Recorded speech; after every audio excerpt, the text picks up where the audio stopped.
The tension inside the hastily repurposed UN Security Council chamber was suffocating. Screens displaying real-time footage of the Xyrelian vessels hovering over major cities bathed the room in an eerie blue glow. Eleanor studied the delegation of military and political leaders, their faces slack with fear poorly disguised as determination. "Dr. Chen," General Williams' voice cut through the murmurs, "your strategy hinges entirely on their adherence to their own protocols. What if they simply decide to ignore them?" Eleanor adjusted her glasses, her calm demeanor masking the adrenaline coursing through her veins. "Every piece of data we've accumulated suggests the Xyrelians value protocol above all else. Their empire spans hundreds of systems, yet maintains cohesion through rigid adherence to their legal frameworks. Deviation would undermine their entire power structure. And this buys us what, exactly? A few more hours before they vaporize us." The Chinese ambassador's skepticism was palpable. "It buys us information," Sanjay interjected, his fingers dancing across his tablet. Although they hadn't spoken outside of professional settings in years, Eleanor felt a familiar rhythm in their intellectual partnership reestablishing itself. Their response will reveal hierarchical pathways, decision-making structures, and linguistic patterns we can exploit. As if on cue, the central screen flickered. A Xyrelian official appeared, smaller than Dres 4, with paler crystalline features and violet eyes that seemed to look through rather than at the camera. "This is Subminister Vexilon of the Imperial Diplomatic Court," the translation matrix rendered in a slightly mechanical voice. "Your queries have been received. The Monarch grants a single cycle extension for proper protocol education. Direct communication channels will open in 20 standard units." The screen went dark. 20 units, Sanjay muttered, consulting his translation algorithms. "That's approximately 16 Earth hours." Eleanor felt a small surge of vindication. They took the bait. The room erupted into frantic activity. Analysts parsing the brief message for clues, military personnel recalibrating defense timelines, politicians preparing statements for increasingly panicked populations. Eleanor slipped away to a small adjacent office, Sanjay following close behind. The familiarity of his presence, the slight sandalwood scent of his cologne, the rhythmic tap of his stylus against his palm when thinking, brought unwelcome memories. Their divorce had been clinical, like everything else about their relationship. Two brilliant minds who found they couldn't solve the equation of their marriage. "You knew they would respond this way," he said, not a question but an observation. "I suspected. The Xyrelians conquered the Proxima system last year. Their interactions followed identical patterns, formal declarations, specific timeframes, ceremonial responses." Sanjay nodded, pulling up holographic data streams. "I've isolated 7 distinct linguistic markers in Vexilon's response. The syntax suggests multiple approval levels were required for even this simple communication, meaning their chain of command is vulnerable to bureaucratic delay." Eleanor finished his thought, a habit neither had broken. A gentle knock interrupted them. Commander Miles stood in the doorway, his scared face partially shadowed. "Dr. Chen, the President is requesting a full briefing. And there's something else." He hesitated. "The Deep-Sea Research Station near the Mariana Trench is reporting unusual energy signatures. They're saying something down there is responding to the Xyrelian presence." Eleanor and Sanjay exchanged glances. "Show me," she said. As Miles pulled up the classified footage on his secure tablet, Eleanor felt the first genuine chill of fear. The familiar blue glow emanating from 7 miles beneath the Pacific surface matched perfectly with the energy signature of the Xyrelian ships above. Eleanor stood at the center of the holographic war room, surrounded by translucent projections of Earth's most powerful leaders. Her eyes burned from 36 hours without sleep, but her voice remained steady as she laid out Operation Labyrinth's final phase. "Each of your nations will appear to negotiate independently, giving contradictory demands that all reference our fictional Earth anonymity protocols.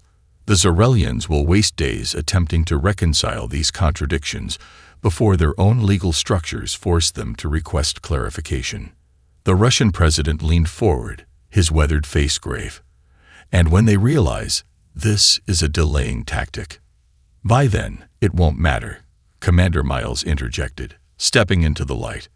The jagged scar tissue covering the left side of his face seemed to glow under the blue holographic light. My team will have completed deployment of the Phantom Network. Sanjay's algorithms had discovered a peculiar vulnerability in Zarelian communication technology. Their quantum transmission systems created microscopic dead zones that could hide Earth's own quantum signals. Miles had adapted this insight into a covert intelligence operation that would plant monitoring devices throughout the Zarelian fleet using their own transmission beams as carriers.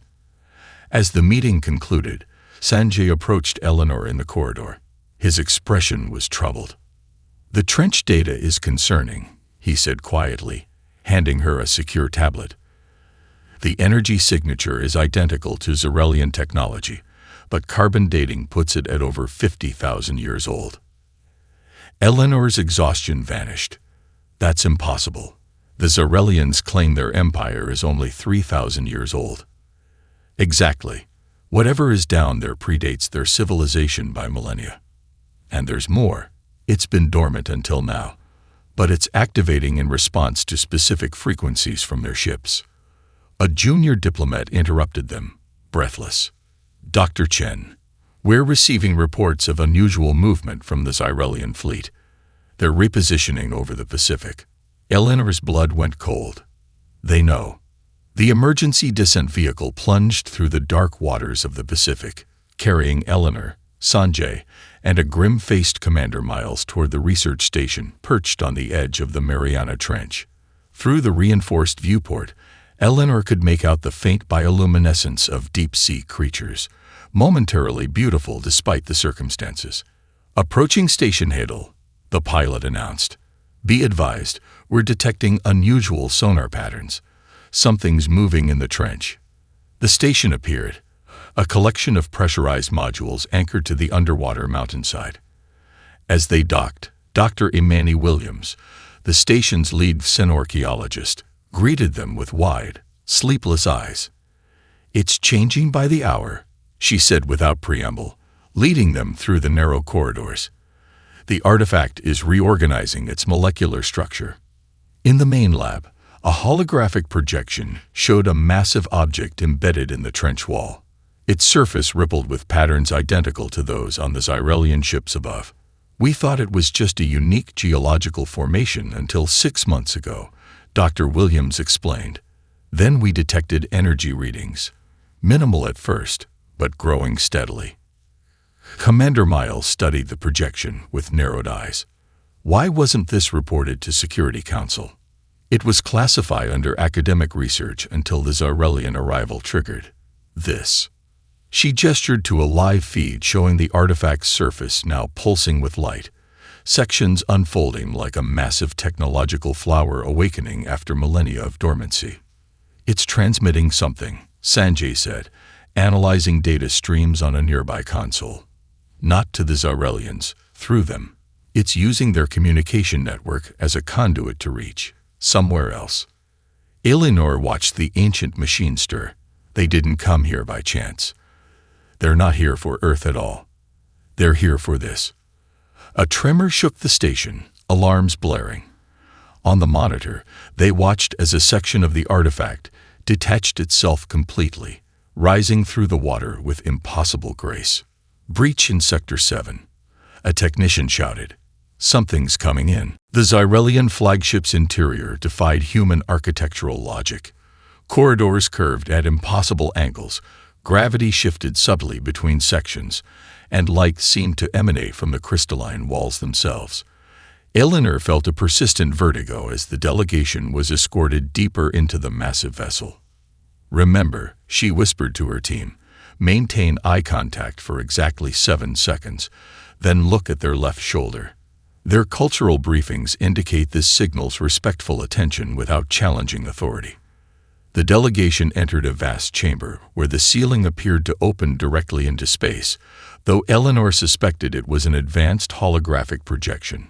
Subminister Vexilon waited with 6 other Xyrelian officials, their crystalline skin refracting light in hypnotic patterns. Representatives of Earth, Vexilon's translated voice carried a melodic undertone that the translation matrix couldn't quite capture. "We are puzzled by your extensive prerequisites for negotiation. Most species simply accept the inevitable." Eleanor stepped forward, her posture deliberately mirroring the Xyrelian's own formal stance. "Subminister, under Earth's sacred harmony protocols, we must first establish mutual understanding of terminology." She gestured to her aide, who presented an ornately bound document that had been created specifically to exploit Xyrelian customs. This lexicon contains the 342 key terms that must be clearly defined before formal negotiations can proceed. She continued, noting the subtle shift in the Xyrelian's crystalline features, the equivalent of a shocked expression. "Our records indicate similar procedures were followed with the Centauri Confederation before their integration." Vexilon's eyes flickered. A brief lavender pulse that Eleanor had learned indicated surprise. The Centauri reference was deliberate. Intelligence suggested they had given the Xyrelians particular difficulty. "Such thoroughness was unnecessary with the Centauri," he replied carefully. "Yet our research indicates the Centauri integration required 17 cycle revolutions to complete," Eleanor countered, using the Xyrelian time measurement deliberately. "We merely wish to avoid similar inefficiencies." As the lexicon discussion proceeded with excruciating slowness, Eleanor noted the senior diplomat, Casvor, repeatedly touching his communication crystal when certain names were mentioned. Her prepared script had intentionally included references to regional governors throughout the empire, and the name Thelzeri produced the strongest reaction, a nearly imperceptible stiffening among all present Xyrelians. Meanwhile, Dr. Unipark, the delegation's cultural anthropologist, engaged a junior Xyrelian diplomat in what appeared to be casual conversation about artistic traditions, a cover for deploying microscopic observation devices designed by Miles' team. 6 hours into the session, during a ceremonial refreshment pause, Eleanor noticed Subminister Vexilon engaged in heated discussion with an aide who had just entered. Though the translation devices were inactive during the break, she caught the name Thelzeri repeated several times. When negotiations resumed, the atmosphere had shifted perceptibly. Vexilon's demeanor was more guarded, his responses more measured. Eleanor seized the opportunity to introduce a new complication, an Earth tradition, requiring the detailed mapping of all delegation movements during negotiations to ensure proper ceremonial positioning. "This is highly irregular," Vexilon objected. "Yet essential to our cultural authenticity," Eleanor countered. "Unless, of course, the Empire finds accommodating Earth's traditions too burdensome. The Rigelian Compact might be more compatible with our needs." The mention of the Xyrelians' chief rival empire caused visible distress among the diplomats. After a tense consultation, Vexilon reluctantly agreed. That evening, as the human delegation returned to their assigned quarters, Diplomat Quan whispered to Eleanor, "The surveillance systems are in place. 93% coverage of primary command pathways." Eleanor nodded slightly, careful of watching eyes. Phase 1 complete. What neither she nor any human yet realized was that someone else was watching. Something ancient had awakened, and its attention was now fixed on both humans and Xyrelians alike. The neutral space station Nexus hung in orbit between Earth and lunar space, its architecture a deliberate blend of human utilitarian design and Xyrelian crystalline aesthetics.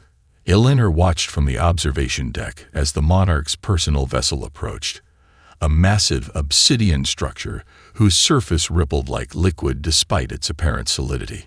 "He's breaking centuries of precedent by coming himself," Ambassador Quan murmured beside her. "Your strategy has him rattled." "Not rattled," Eleanor corrected, intrigued. "The data feeds from Miles' surveillance network show Casvor has spent 43 hours personally reviewing Earth's historical records. He's trying to understand us."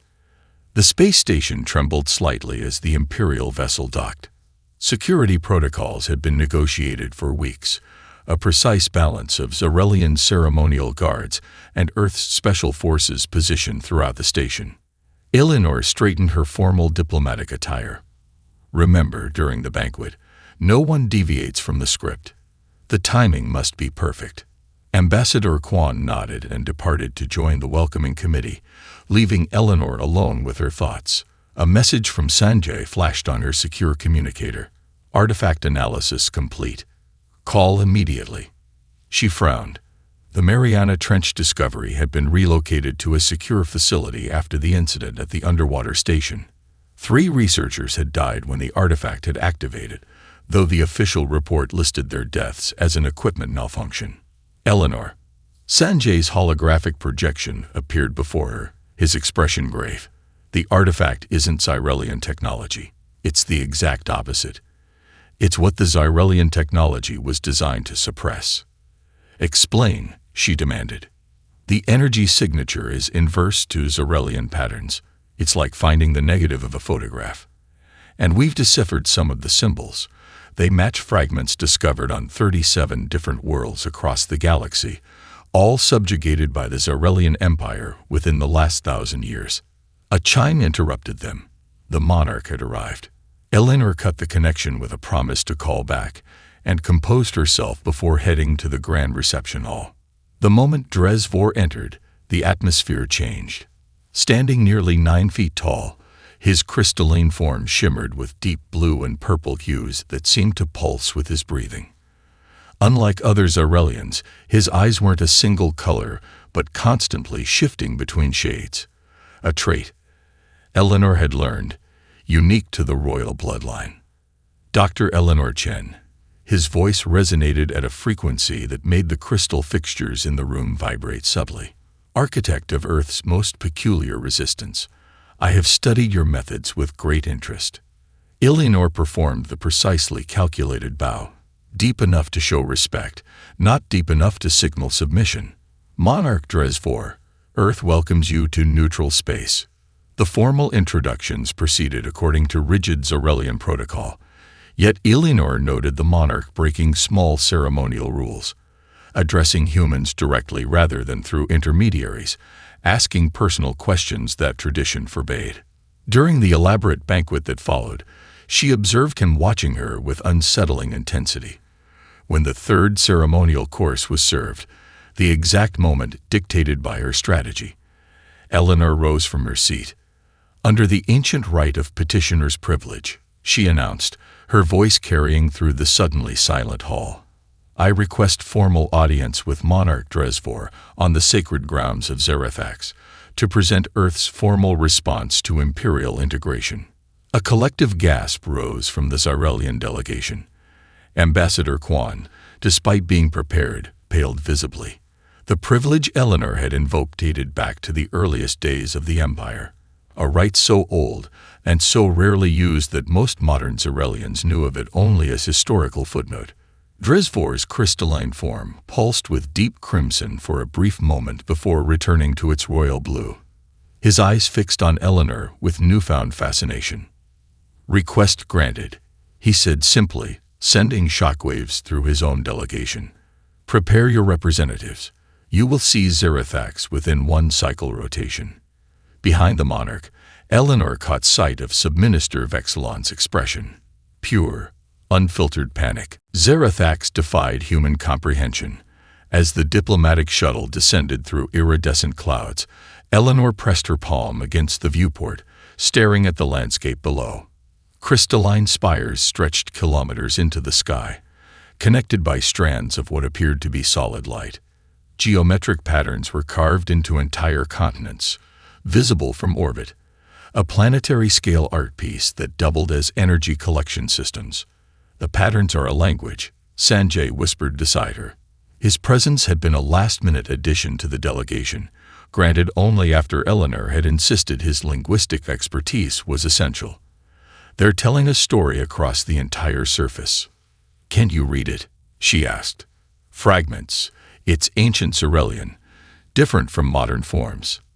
His eyes narrowed as he studied the formations. It repeats one phrase consistently. The sleeping kings remain. Before Eleanor could respond, the shuttle banked sharply, heading toward an immense structure that dominated the central continent, the Cathedral of Imperial Will. The building resembled a colossal crystal that had erupted from the planet's core, its facets refracting sunlight into precise beams that illuminated other structures throughout the capital. "Remember," Eleanor addressed her small team, "once we enter the cathedral, we'll be separated for the purification rituals. Whatever happens, maintain the timeline." Ambassador Quan checked the ornate box containing Earth's gift, the data crystal that would either save humanity or doom it. The crystal has passed all their security scans. They have no idea what it contains. The shuttle docked at a private bay reserved for visiting dignitaries. As the doors opened, Eleanor was momentarily overwhelmed by the sensory assault. The air itself seemed to carry musical tones, while subtle fragrances triggered emotional responses her brain couldn't quite process. They were greeted by Xyrelian attendants whose crystalline forms were more delicate than any Eleanor had seen before, members of specialized ceremonial castes who rarely left the throne world. Without speaking, the attendants guided each human to separate chambers for the purification rituals required before entering the monarch's presence. In her private chamber, as attendants draped ceremonial garments over her diplomatic uniform, Eleanor caught a glimpse of herself in a reflective surface. The determined woman staring back bore little resemblance to the academic who had spent her career mediating Earth's internal conflicts. 6 months of high-stakes galactic diplomacy had transformed her. "You honor us with your observance of tradition," one attendant said, adjusting a translucent stole around Eleanor's shoulders. The Xyrelian's crystalline fingers lingered slightly too long near the communication device, hidden beneath Eleanor's collar. "The honor is Earth's," Eleanor replied in carefully practiced Xyrelian, watching the attendant's reaction. "Few are permitted to walk the sacred paths." The attendant's eyes flickered with an unexpected color, a deep green that Eleanor had never observed in any Xyrelian. "Fewer still survive to speak of it," she whispered, her translator suddenly inactive. In perfect English, she added, "You are not alone in seeking liberation." Before Eleanor could respond, ceremonial chimes resonated throughout the chamber. The attendant's eyes returned to their normal blue, her posture straightening. "The monarch awaits," she announced formally, leading Eleanor toward the cathedral's central spire. The grand cathedral's interior was a single colossal space, its ceiling so high it disappeared in misty light. Thousands of Xyrelian elites filled tiered observation platforms, their crystalline bodies creating a living light show as they shifted and moved. At the center stood Dresvor upon a raised dais of what appeared to be liquid crystal, constantly flowing yet never changing shape. Eleanor approached alone, the ceremonial path clearing before her. Though her heart pounded, her steps remained measured, dignified. The weight of the ornate gift box in her hands seemed to increase with each step. The cathedral fell silent as she reached the dais, Dresvor's eyes fixed upon her with frightening intensity. The supplicant presents herself. His voice resonated throughout the vast space. "What gift does Earth offer its new imperial guardian?" Eleanor's cell was beautiful, as prisons went. Suspended within one of the crystal spires overlooking the capital, its transparent walls offered a panoramic view of unfolding chaos. In the distance, plumes of emerald smoke rose from government districts.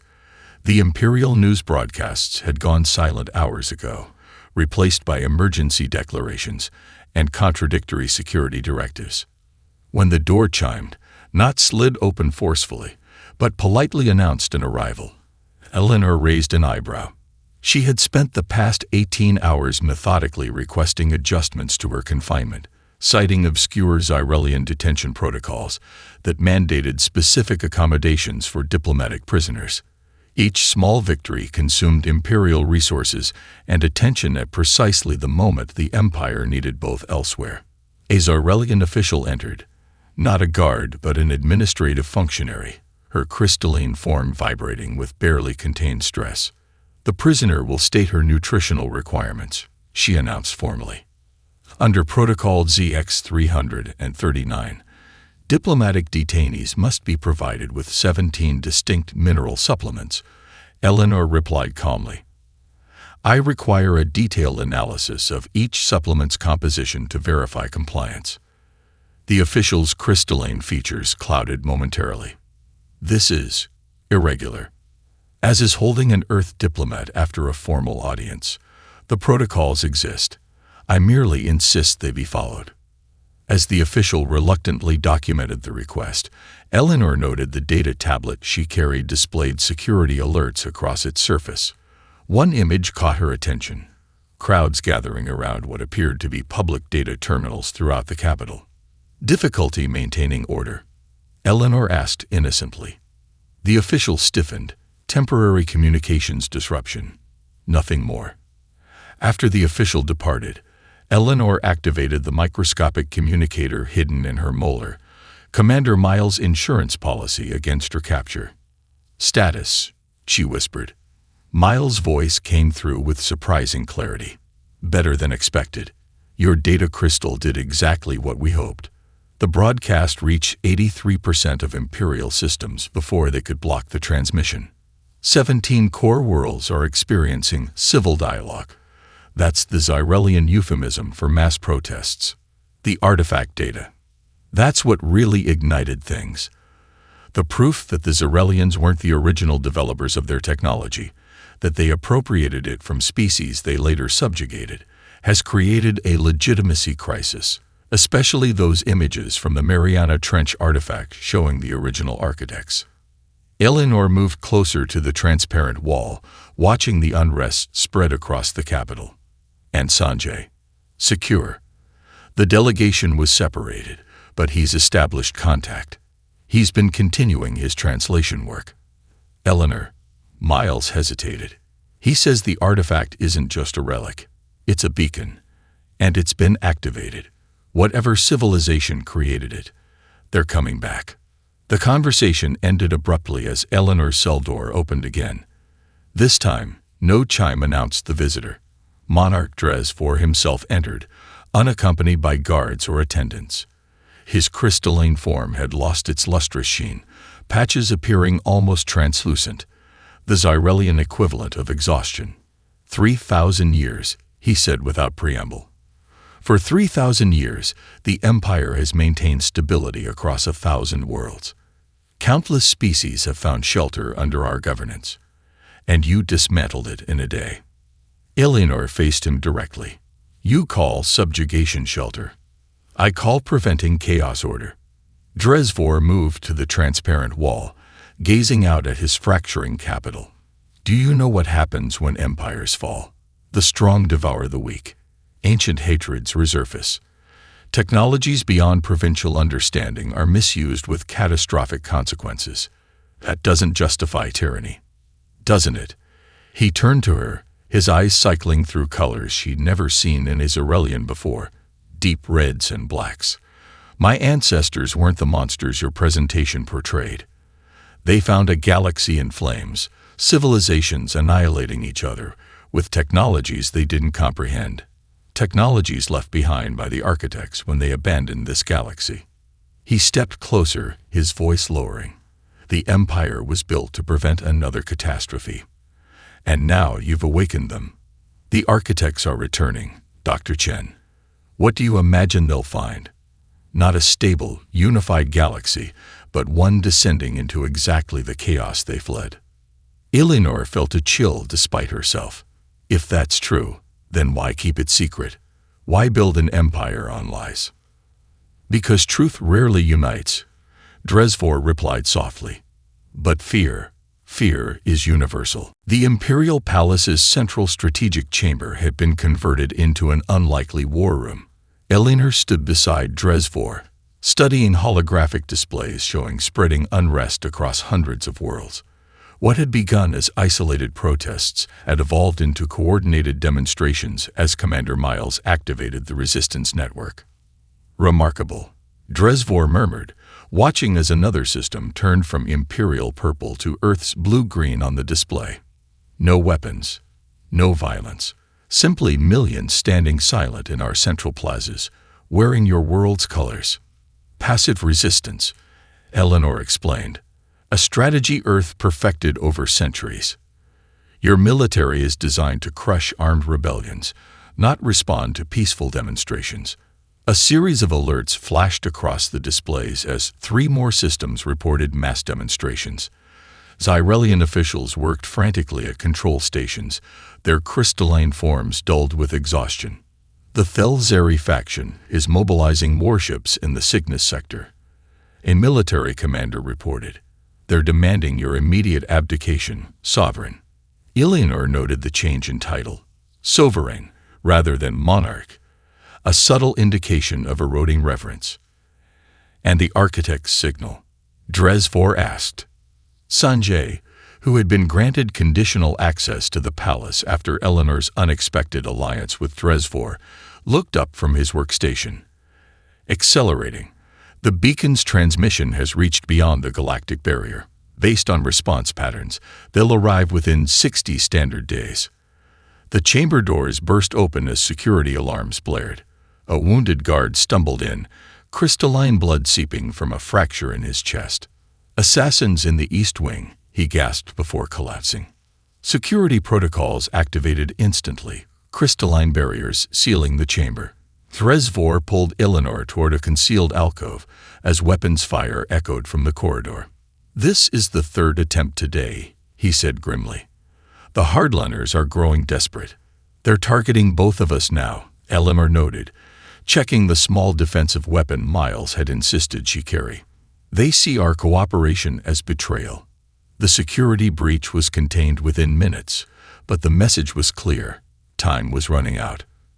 When the all-clear sounded, they returned to the strategy chamber, where an incoming transmission awaited.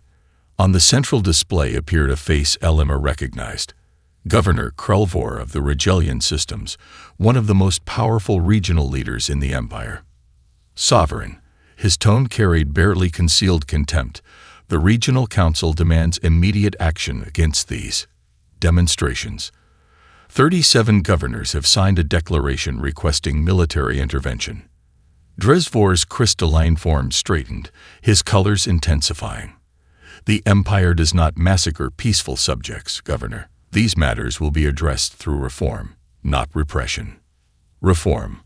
Krelvor's features clouded with rage. "While you entertain human manipulation, the Empire crumbles.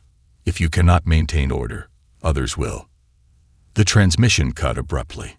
Silence filled the chamber until Dresvor turned to Eleanor. "We have perhaps 12 hours before they attempt a coordinated coup," he said with surprising calm. "The military remains divided, some loyal to me, others to the hardliners, many uncertain." Eleanor made her decision. "It's time for the emergency broadcast." She gestured to Sanjay, who activated a secure channel to Commander Miles. Within moments, his weathered face appeared on a private display. "We're accelerating the timeline," Eleanor explained. "Initiate Protocol Genesis." Miles nodded grimly. "Understood.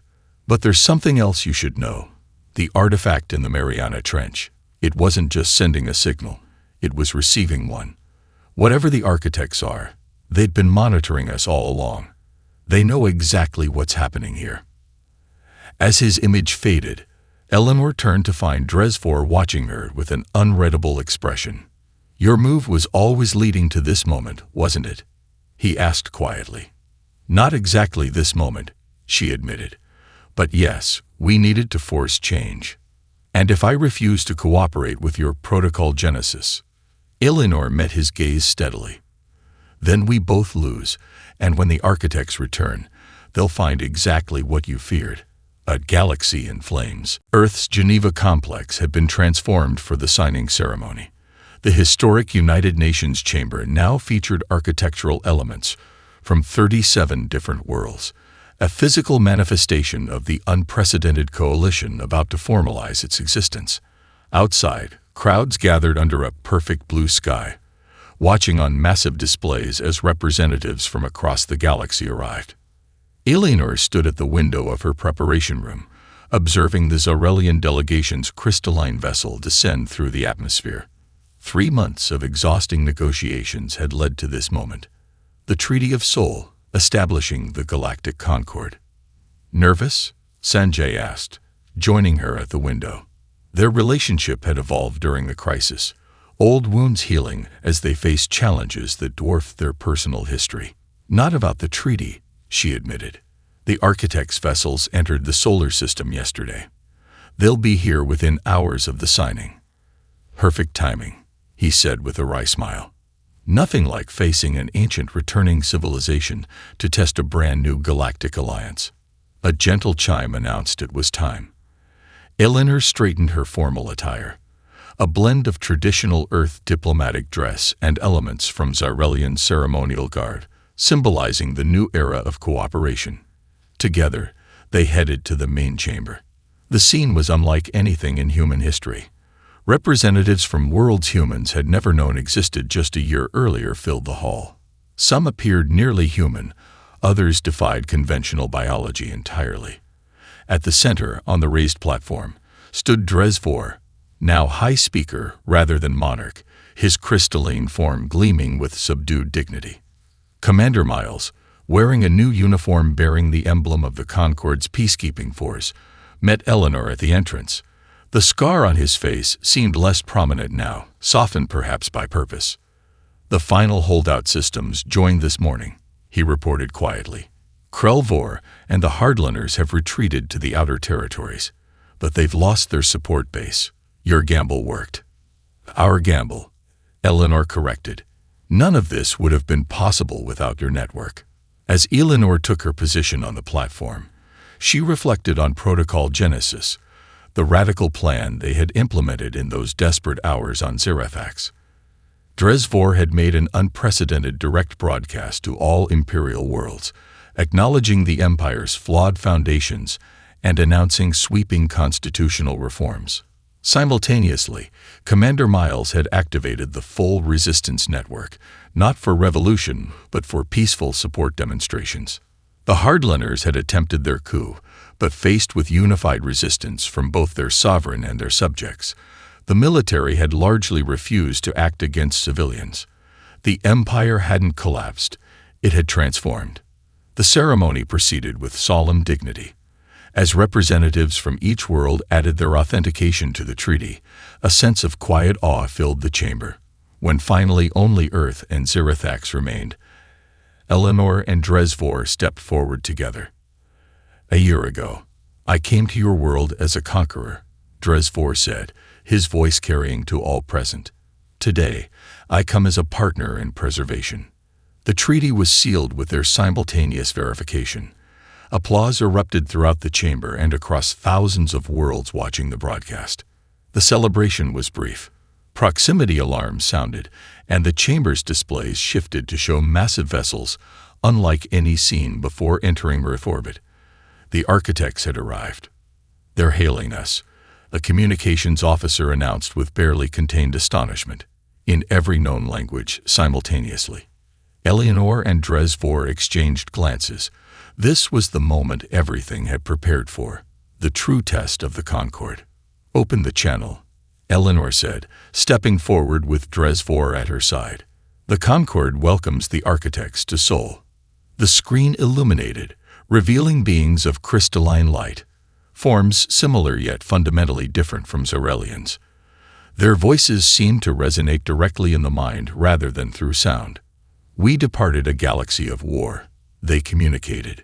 We returned to find something unexpected, the beginning of harmony.